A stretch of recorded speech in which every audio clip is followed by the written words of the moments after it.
Auzubillahiminash-shaytanir-rajeem. Bismillahir-rahmanir-rahim. I am Shahid Khan and you are watching Chem Galaxy with Shahid. So this is our mock interview series. Today I will conduct eight mock interview. इससे पहले भी अगर आपने बाकी interview नहीं देखे तो हमारी प्लेलिस्ट में जाके आप बाकी जो हमारे मॉक इंटरव्यू वो भी देख सकते हैं। इसी तरह हमारे इंटरव्यू सेशन है उनको भी आप देख सकते हैं। मुख्तलिफ चैप्टर्स पे डिटेल सेशन बने हुए हैं, उनको भी आप देख सकते हैं। तो अगर आपने अभी तक सब्सक्राइब नहीं किया है हमारा चैनल तो इसको सब्सक्राइब भी कर लें। तो स्टार्ट करते हैं अपना इंटरव्यू। जैसे बार बार मैं बताता आया हूँ कि पहला क्वेश्चन वही होता है कि इंट्रोड्यूस योरसेल्फ, कि अपने आप का इंट्रोडक्शन आपने कराना होता है। कैसे इंट्रोडक्शन कराना होता है वो भी जो इंटरव्यू प्रिपरेशन की गाइडलाइन है उसमें मैंने डिटेल से बताए हुए। तो केमिस्ट्री के क्वेश्चन स्टार्ट करते हैं। तो एग्जामिनर पहला क्वेश्चन कर सकते हैं कि what is Henry law. Henry law क्या होता है? फिजिकल केमिस्ट्री से ये क्वेश्चन है। तो हेनरी लॉ बेसिकली क्या करता है कि सॉल्युबिलिटी ऑफ गैसेस को क्या करता है, एक्सप्लेन करता है किसी लिक्विड में। इसकी स्टेटमेंट के मुताबिक कि हमारे पास जो सॉल्युबिलिटी ऑफ गैस है किसी भी लिक्विड में वो डिपेंड करेगी किसके ऊपर। अगर टेम्परेचर कांस्टेंट है तो वो डिपेंड करेगी किसके ऊपर, जो प्रेशर उसके ऊपर क्या होते हैं, अप्लाई होते हैं। क्या मतलब कि this law states that the solubility of A gas in A given volume of the liquid at constant temperature is directly proportional to the pressure of the gas। तो याद रखें बच्चों कि कोई आपके पास क्या है, लिक्विड है। मैं इधर कंटेनर बना देता हूँ, एक आपको कुछ इससे रिलेटेड और बातें भी समझा देता हूँ जी। आपके पास ये कंटेनर है, इसमें ये क्या है, लिक्विड है। कोई गैस आपने क्या करनी है, इसमें डिज़ोल्व करनी है जी। तो ये गैस इसमें डिज़ोल्व करनी है। कैसे डिज़ोल्व होगी, मुख्तलिफ़ चीज़ों पे डिपेंड करेगी। एक बात है ये प्रेशर पे डिपेंड करेगी, एक बात है टेम्परेचर पे डिपेंड करेगी, तीसरी बात है नेचर ऑफ गैस पे डिपेंड करेगी। इसको आपने याद रखना है। कैसे बच्चों, जो प्रेशर की अगर हम बात करेंगे ना तो ये आपके पास क्या होगा, डायरेक्ट रिलेशन होगा किसके साथ, सॉल्युबिलिटी ऑफ गैस के साथ। जितनी प्रेशर ज़्यादा इतनी सॉल्युबिलिटी ज़्यादा। अगर टेम्परेचर की बात करेंगे तो सॉल्युबिलिटी के साथ इसका क्या होगा, इन्वर्स रिलेशन होगा। जितना टेम्परेचर ज़्यादा सॉल्युबिलिटी ऑफ गैस कम हो जाती है। और नेचर ऑफ गैस की बात करेंगे तो ये डिपेंड करेगा, अगर पोलर गैस है तो वो ज़्यादा अच्छे से डिज़ोल्व होगी नॉन पोलर के मुकाबले में। तो बच्चों इन सारे फैक्टर्स पे जो सॉल्युबिलिटी ऑफ गैस है वो आपके पास क्या करती है, डिपेंड करती है। इन सब के बारे में आपको हाउ नो होनी चाहिए। अच्छा, फिर अक्सर पूछे जाते हैं कि हेनरी लॉ की एप्लीकेशन क्या है। जो हमारे पास सॉफ्ट ड्रिंक्स होती हैं, ये कोका कोला, पेप्सी वगैरह जो भी, तो इसमें जो कार्बन डाइऑक्साइड डिज़ोल्व होती है वो अकॉर्डिंग टू दिस लॉ वो आपके पास क्या होती है, डिज़ोल्व होती है। ये हमारा पहला क्वेश्चन था जी। ओके, सेकंड क्वेश्चन है what are ideal and non ideal solution. ये भी फिजिकल केमिस्ट्री से सॉल्यूशन चैप्टर से क्वेश्चन पूछा हुआ है कि आइडियल सॉल्यूशन क्या होते हैं और नॉन आइडियल सॉल्यूशन क्या होते हैं। आइडियल और नॉन आइडियल सॉल्यूशन हम एक ही उसमें हम वो कर लेते हैं बच्चों। ऐसे सॉल्यूशन आपके पास क्या होते हैं, दो टाइप के होते हैं। एक को हमने नाम दिया आइडियल और एक को क्या नाम दिया, नॉन आइडियल। ये किस बेस पे बच्चों, एक लॉ होता है जिसको हम बोलते हैं राउट्स लॉ। तो आइडियल सॉल्यूशन जो है वो ओबे करते हैं किसको, राउट्स लॉ को। और ये आपके पास जो नॉन आइडियल सॉल्यूशन है वो क्या होते हैं, do not obey Raoult's law. क्या ये आपके पास क्या करते हैं, राउट्स लॉ को ओबे नहीं करते, नॉट ओबे राउट्स लॉ। तो दोनों में डिफरेंस रखना है जी कि solution which obey Raoult's law are called ideal solution, और इसी तरह solution which do not obey Raoult's law are called non ideal solution. तो आसान वर्ड में इसको आप क्या करते हैं, एक्सप्लेन कर सकते हैं जी। इसके अलावा हम अगर प्रैक्टिकली चीज़ों पे जाएं तो जिसमें चेंज इन वॉल्यूम ज़ीरो हो वो आइडियल है, जिसमें चेंज इन वॉल्यूम ज़ीरो ना हो तो वो नॉन आइडियल है। जो हीट चेंज है वो ज़ीरो हो तो आइडियल है, हीट चेंज ज़ीरो ना हो तो आइडियल नहीं है। इस तरह मुख्तलिफ बातें आ जाती हैं, मगर राउट्स लॉ सबको कवर कर लेते हैं। चलें जी, नेक्स्ट हमारे पास क्वेश्चन है कि what is the difference between primitive unit cell and multiple unit cell. तो बच्चों difference between primitive unit cell and multiple unit cell क्या होते हैं, इसमें क्या डिफरेंस होते हैं। जो प्रिमिटिव या सिंपल यूनिट सेल्स होते हैं उसमें जो पार्टिकल्स होते हैं वो सिर्फ और सिर्फ आपके पास क्या होते हैं, लेटेस्ट पॉइंट पे होते हैं। यहाँ पे होंगे, यहाँ पे होंगे, यहाँ पे, यहाँ पे, यहाँ पे, यहाँ पे, यहाँ पे। जैसे मैं दूसरे मार्कर से शो करता हूँ तब आपको नज़र आएंगे पार्टिकल, या तो यहाँ पे होंगे, इधर होंगे, या इधर होंगे, या इधर होंगे, या इधर होंगे, इधर इधर। ये जो लेटेस्ट पॉइंट है यहाँ पे आपके पास अगर पार्टिकल्स होंगे तो बच्चों इस टाइप के जो यूनिट सेल है उसको हम क्या बोलेंगे, प्रिमिटिव यूनिट सेल। अगर इस तरह नहीं है बल्कि पार्टिकल्स क्या होते हैं इसके अगर फेस के दरमियान भी इस तरह पड़े हुए हैं तो उसको हम क्या बोलेंगे, मल्टीपल यूनिट सेल बोलेंगे। दोनों में ये डिफरेंस है जी, आपको इसके बारे में पता होना चाहिए जी। नेक्स्ट हमारे पास क्वेश्चन है, what are colligative properties. Colligative properties क्या होती हैं? तो बच्चों याद रखना है, कोलिगेटिव प्रॉपर्टीज़ हमारे पास वो प्रॉपर्टीज़ होती हैं जो नंबर ऑफ़ पार्टिकल्स पे डिपेंड करती हैं, नेचर ऑफ़ पार्टिकल्स पे डिपेंड नहीं करती। ये आपने याद रखनी है, ठीक है। कि हमारे पास ऐसी प्रॉपर्टीज़ जो किस पे डिपेंड करें, मसलन हमारे पास ऐसी प्रॉपर्टीज जो किस पे डिपेंड करें, नंबर ऑफ़ पार्टिकल्स। किसके पार्टिकल जी? नंबर ऑफ़ सॉल्यूट पार्टिकल, इस पे ये डिपेंड करेंगी, ठीक है, याद रखना है। Not on nature of particle, उसकी नेचर पे डिपेंड नहीं करेंगी। इस तरह की जो प्रॉपर्टीज़ होती है उसको हम क्या बोलते हैं, कोलिगेटिव प्रॉपर्टी। कैसे एक्सप्लेन करेंगे कि colligative properties are those properties which depends only on the number of particles of the solute in the solution and not any way on the nature of the particle, ठीक है, उसकी nature पे depend नहीं करेगी। अब इसकी example क्या है, कितनी टाइप्स की ये कोलिगेटिव प्रॉपर्टीज़ होती हैं? अगर इसकी हम बात करें, इसकी एग्जांपल्स की, तो हमारे पास जो कोलिगेटिव प्रॉपर्टीज़ हैं बच्चों वो आपके पास डिफरेंट टाइप्स की आ जाती हैं। एक हमारे पास होती है, ये क्या हो गया, एक हमारे पास होती है कौन सी, जस्ट अ मिनट, एक हमारे प्रॉपर्टीज़ होती है lowering of vapour pressure. Lowering of vapour pressure ये पहली प्रॉपर्टी होती है। दूसरी elevation and boiling point, elevation and boiling point, ये दूसरी प्रॉपर्टी के बॉइलिंग पॉइंट की एलिवेशन में। तीसरी depression and freezing point, depression and freezing point. और चौथी जो प्रॉपर्टी होती है बच्चों उसको हम क्या बोलते हैं, ऑस्मोटिक प्रेशर। ये चार properties, lowering of vapour pressure, elevation of boiling point, depression of freezing point और चौथी जो प्रॉपर्टी ऑस्मोटिक प्रेशर। ये चार प्रॉपर्टीज़ हैं जिनको हम कोलिगेटिव प्रॉपर्टीज़ बोलते हैं और ये डिपेंड करती हैं on the number of solute particle in the solution और सोल्यूट की नेचर पे डिपेंड नहीं करती जी। इसके बारे में आपको पता होना चाहिए। नेक्स्ट हमारे पास क्वेश्चन है कि what is Tyndall effect. Tyndall effect क्या होता है जी? टिंडल इफेक्ट हमारे पास क्या होता है कि हमारे पास क्या है, कोई सोल्यूशन है, ये सोल्यूशन है, ठीक है, इसके अंदर क्या है, छोटे छोटे पार्टिकल्स पड़े हुए हैं, सोल्यूट के पार्टिकल्स। और इससे हम क्या करते हैं बच्चों, जब हम क्या करते हैं इससे लाइट पास करते हैं जी, जब इसके ऊपर क्या करते हैं हम लाइट थ्रो करते हैं, लाइट इससे क्या करते हैं, पास करते हैं, तो ये लाइट क्या करती है, ये स्कैटर हो जाती है, फैल जाती है जी। ये लाइट अगर आ रही है तो इस तरह क्या करेगी, स्कैटर हो जाएगी। इस तरह के जो इफेक्ट होता है इसको हम क्या बोलते हैं, टिंडल इफेक्ट के। The scattering of light by particles of matter in the solution, ठीक है, इस कॉल्ड टिंडल इफेक्ट। और ये कौन से पार्टिकल शो करते हैं, जो आपके पास क्या होते हैं, कोलाइड्स होते हैं। कोलाइड्स की ये आपके पास क्या होते हैं, ट्रू सॉल्यूशन और कोलाइड्स में इस तरह हम डिफ्रेंशिएट भी करते हैं। कोलाइड्स आपके पास क्या होते हैं, टिंडल इफेक्ट शो करते हैं जी। अच्छा, इसके बाद नेक्स्ट चलते हैं जी। हमारे पास क्वेश्चन है कि what is azeotropic mixture. Azeotropic mixture क्या होते हैं?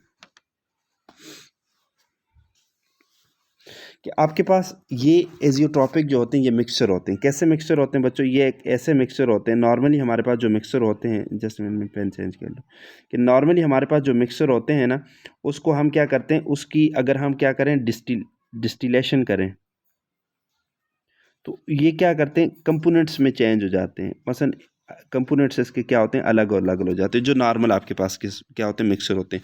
मगर जब हम बात करते हैं इस मिक्सचर की, एजियोट्रॉपिक मिक्सचर की, तो इसकी डिस्टिलेशन करें तो ये कंपोनेंट्स में कन्वर्ट नहीं होते, ठीक है, ये इसके कंपोनेंट्स अलग अलग नहीं होते, बल्कि ये क्या करते हैं, एक ही टेम्परेचर पे क्या करते हैं,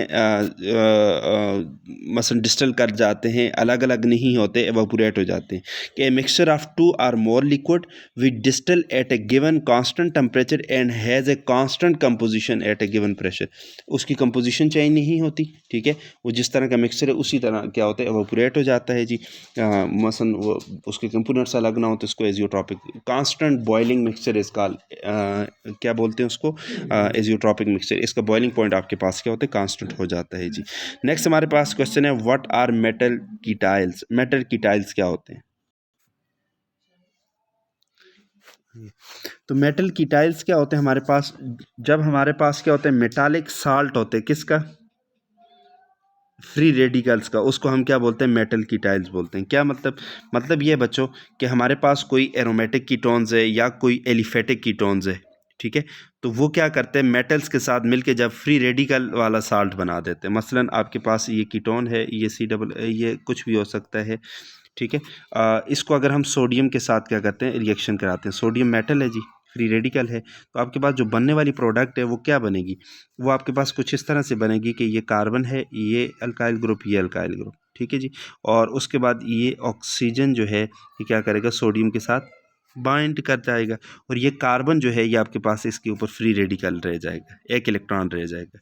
तो इस तरह के जो साल्ट होते हैं, कौन से salt, metallic salt of free radical, इसको हम क्या बोलते हैं, मेटल कीटाइल्स बोलते हैं। इंपॉर्टेंट टर्म्स है, अक्सर पूछी जाती है, तो आपको इसके बारे में हाउ नो होनी चाहिए जी, ठीक है।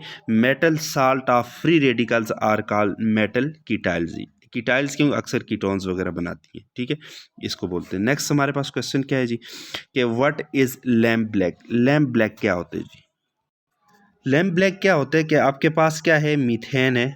जब इसको क्या करते हैं हम, normal in the presence of oxygen हम क्या करते हैं, इसको हीट करते हैं, तो आपके पास ये बर्न होती है, और आपके पास क्या बनती है, आपके पास कार्बन डाइऑक्साइड बनता है, प्लस आपके पास क्या बनता है, वाटर बनते हैं। मगर ये रिएक्शन चेंज हो जाते हैं कब, जब इसी रिएक्शन को हम क्या करें, इन द एब्सेंस ऑफ ऑक्सीजन वो करें, हीट करें। कि इसको हम क्या करते हैं, हीट करते हैं, मगर यहाँ पे कंडीशन क्या है, एब्सेंस ऑफ ऑक्सीजन, याद रखना है, एब्सेंस ऑफ ऑक्सीजन। अगर ऑक्सीजन इसमें क्या है, एब्सेंट है, तो कार्बन डाइऑक्साइड बनने वाला चांस नहीं है, तो आपके पास क्या बनेगा, कार्बन बनेगा, प्लस आपके पास यहाँ पे क्या बन जाएगी, हाइड्रोजन गैस बन जाएगी जी। अब ये जो कार्बन होता है इसको हम क्या बोलते हैं, सूट बोलते हैं, ठीक है। तो यही आपके पास क्या होता है, लैम्प ब्लैक होता है। इसको फिर इंक वगैरह बनाने के लिए हम क्या करते हैं, यूज़ करते हैं। कैसे एक्सप्लेन करेंगे, कि when methane is heated in the absence of oxygen, it is decompose to give free carbon, जिसको हम क्या बोलते हैं, सूट बोलते हैं। इस सूट को ही फिर हम क्या बोलते हैं, लैम्प ब्लैक का नाम देते हैं जी। तो इसको इंक वगैरह बनाने में यूज़ करते हैं। नेक्स्ट है, व्हाट आर पेट्रोकेमिकल्स। पेट्रोकेमिकल्स क्या होते हैं, इसको एक्सप्लेन करें जी। पेट्रोकेमिकल्स हमारे पास क्या होते हैं, कि ऐसे हमारे पास कंपाउंड्स होते हैं जिनके रॉ मटेरियल जो हैं वो आपके पास पेट्रोलियम या नेचुरल गैस वगैरह से आपके पास क्या होते हैं, हासिल होते हैं। उसकी कुछ डेरिवेशन वगैरह करके हम फिर क्या करते हैं, फाइनल प्रोडक्ट्स बनाते हैं। मसलन ऐसे प्रोडक्ट्स, ऐसे हमारे पास प्रोडक्ट्स जिनके रॉ मटेरियल जो हैं वो पेट्रोलियम से ऑब्टेन हो, उसको हम क्या बोलेंगे, पेट्रोकेमिकल्स। क्या मतलब, क्या एग्जांपल है, जैसे पेंट्स हो गया, डाइज होगी, ड्रग्स हो गए, कॉस्मेटिक, रबर, फर्टिलाइज़र, पेस्टिसाइड, ये सारे के सारे आपके पास क्या है, पेट्रोकेमिकल्स हैं। क्यों, क्योंकि इसका जो रॉ मटेरियल है वो पेट्रोलियम से आता है जी। याद रखना है डिफरेंस। अच्छा जी, उसके बाद आते हैं, what is Ziggler NATA catalyst. Ziggler NATA catalyst क्या होते हैं, इसको एक्सप्लेन करें।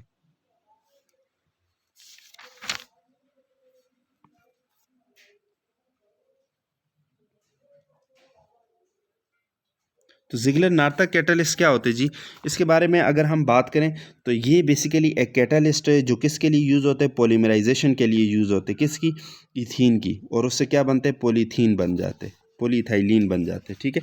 अच्छा, इसकी अगर कंपोजिशन की बात करें, तो ये आपके पास क्या होता है, ट्राई इथाइल एल्यूमिनियम। क्या मतलब, ट्राई इथाइल, इथाइल ग्रुप है, C2H5, और कितने हैं, ट्राई, ट्राई का मतलब 3 है जी, ठीक है। और यहाँ पे एल्यूमिनियम, और इसके साथ क्या बनता है, टाइटेनियम टेट्राक्लोराइड, ठीक है। ये इसकी क्या होती है, बेसिकली कंपोजिशन होती है, ठीक है। कैटालिस्ट होते हैं, किसके लिए यूज़ होते हैं, टू पॉलीमराइजेशन के लिए यूज़ होते हैं, पॉलीथीन की, ठीक है। पॉलीथीन बनाने में क्या होता है, यूज़, जब इसको यूज़ करते हैं फिर हमारे पास जो कंडीशन है, तो प्रेशर वगैरह वाली, वो आपके पास क्या होती है, कम हो जाती हैं जी, ठीक है। तो ये कैटलिस्ट होते हैं फॉर पॉलीमराइजेशन। उसके बाद क्वेश्चन है, how would you differentiate between acetylene and ethylene. Ethylene और एसिटाइलिन में कैसे आप डिफरेंस करेंगे। तो याद रखें बच्चों, हमारे पास एसिटाइलिन क्या होती है, ये कार्बन ट्रिपल बॉन्ड, ये कार्बन, यहाँ पे भी हाइड्रोजन और यहाँ पे भी हाइड्रोजन, ये एसिटाइलिन है। और इसी तरह ये इथाइलिन क्या होती है, ये कार्बन, ये डबल बॉन्ड, ये कार्बन, यहाँ पे भी 2 हाइड्रोजन और यहाँ पे भी आपके पास 2 हाइड्रोजन जी, ठीक है।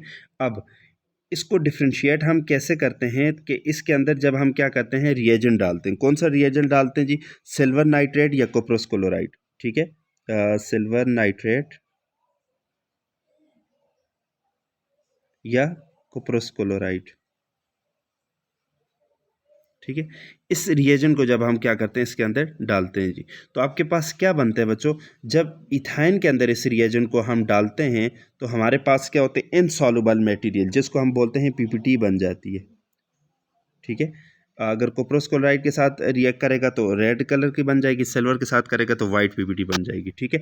जब इसके साथ रिएक्शन करेंगे इथाइलिन का इनके साथ रिएक्शन करेंगे तो हमारे पास कोई पीपीटी नहीं बनेगी। तो इस तरह हम इन दोनों को क्या कर सकते हैं, डिफ्रेंशिएट कर सकते हैं। ठीक है। तो जब हम क्या कर रहे हैं, एसिटाइलिन के साथ रिएक्ट कराएंगे इन सब्सटेंस का, इन रिएजेंट का, तो आपके पास इनसॉल्युबल मटेरियल बनेगा, मगर इथाइलिन के साथ ऐसा कोई चक्कर नहीं होगा जी। इस तरह हम इन दोनों को क्या करते हैं, डिफ्रेंशिएट कर सकते हैं। नेक्स्ट हमारे पास क्वेश्चन है, why chloroform is stored in black colour bottle. ये अक्सर यू क्वेश्चन में पूछा जाता है कि क्लोरोफॉर्म को हम अक्सर डार्क कलर की या ब्लैक कलर की बॉटल्स में क्या करते हैं, स्टोर करते हैं। इसका रीज़न क्या है? तो याद रखें बच्चों, क्लोरोफॉर्म क्या होती है, ये होती है CHCl3। इसको डार्क कलर की बोतल में इसलिए स्टोर करते हैं कि अगर आपके पास क्या होगी, ये डार्क कलर की बोतल नहीं होगी तो ये इन द प्रेजेंस ऑफ लाइट और एयर ये आपके पास क्या करेगी, ये आपके पास क्या करेगी, ऑक्सीडाइज होके एक कंपाउंड बनाएगी जिसको हम ये बोलते हैं COCl2। COCl2 फास्टीन इसको बोलते हैं। और इसके अलावा क्या बनता है, HCl बनता है, ये बन जाते हैं। अगर डार्क कलर की बॉटल नहीं होगी तो ये रिएक्शन कर जाएगी क्लोरोफॉर्म। ठीक है। तो इसलिए ये आपके पास क्या होता है, पॉइजनस मटेरियल होते हैं। फास्टीन जो है पॉइजनस गैस है, इसलिए इससे बचाने के लिए हम क्या करते हैं, इसको डार्क कलर की बॉटल में फिल करते हैं। सिर्फ डार्क कलर की बॉटल नहीं, बल्कि हम कोशिश करते हैं कि स्टॉपर तक वो फिल होनी चाहिए। ठीक है, कोई स्पेस ही वैकेंट ना रहे एयर के लिए। कि chloroform is stored in dark colour bottles filled up to the stopper to prevent the formation of phosgene COCl2। ठीक है, which is highly poisonous। ठीक है, ये कैसे बनती है, in the presence of air and light it is oxidize to carbonyl chloride. ठीक है, कि ये आपके पास क्या होती है, कार्बोनाइल क्लोरोफॉर्म कार्बोनाइल क्लोराइड में क्या होती है, ऑक्सीडाइज होती है। तो इस रिएक्शन से बचाने के लिए हम उसको डार्क कलर बॉटल में स्टोर करते हैं। अब ये कहते हैं कि अगर उसमें नहीं स्टोर करेंगे तो उसकी ऑक्सीडेशन हो जाएगी और क्या बनेगा, आपके पास फास्टीन बन जाएगी, जो कि बहुत ज़्यादा पॉइजनस होती है। नेक्स्ट है, व्हाट इज सेक्रीन। सेक्रीन क्या होता है जी? सेक्रीन एक बड़ा कमर्शियल सा कंपाउंड है, स्वीटनेस के लिए यूज़ होता है, तो आपको इसके बारे में पता होना चाहिए। तो बेसिकली ये आपके पास क्या होता है, मैं इसका अगर फार्मूला लिखूं तो कुछ इस तरह से होता है। एक इसमें क्या होता है, बेंजीन रिंग, यहाँ पे कार्बोनाइल ग्रुप, यहाँ पे sulphonic group S, double bond O, यहाँ पे भी डबल बॉन्ड O। ठीक है, और यहाँ पे इमीड लिंकेज। ठीक है, मगर ये सालुबल नहीं होता, तो इसका हम सोडियम साल्ट क्या करते हैं, मार्केट में यूज़ करते हैं। सोडियम साल्ट का मतलब है यहाँ पे आपके पास क्या आ जाएगा, सोडियम आ जाएगा। जस्ट अ मिनट, इसका ये सोडियम साल्ट क्यों बनाते हैं पूछा जाए तो क्योंकि ये सालुबल होता है। इसका जो सोडियम साल्ट नहीं होता वो सालुबल नहीं होता। कि सेक्रीन जो है बेसिकली एमाइड होता है, IMIDE से। ठीक है, amide of ortho sulpho benzoic acid. ये आपके पास क्या है, आर्थो सल्फो बेंजोइक एसिड। ठीक है, बेंजोइक एसिड इसका इमीड एमाइड बनाएं, IMID से एमाइड है। ठीक है, और ये इसकी इंपॉर्टेंस क्या है कि ये 500 टाइम्स स्वीटर होते हैं किसके मुकाबले में, टेबल शुगर। जो आपके पास चीनी होती है उसके मुकाबले में 500 गुना ये क्या होते हैं, ज़्यादा स्वीटर होते हैं। ठीक है, और इसको सोडियम साल्ट के तौर पे मार्केट में यूज़ करते हैं। सोडियम साल्ट के तौर पे क्यों, क्योंकि इस फार्म में ये सालुबल होता है, दूसरी फार्म में ये सालुबल, जब सोडियम साल्ट वाली फार्म में यूज़ नहीं करेंगे तो ये सालुबल नहीं होगा जी। ये क्वेश्चन आपको पता होना चाहिए। उसके बाद explain Hofmann and Saytzeff rule. Hofmann क्या होता है और सेट्जर्फ रूल क्या होता है?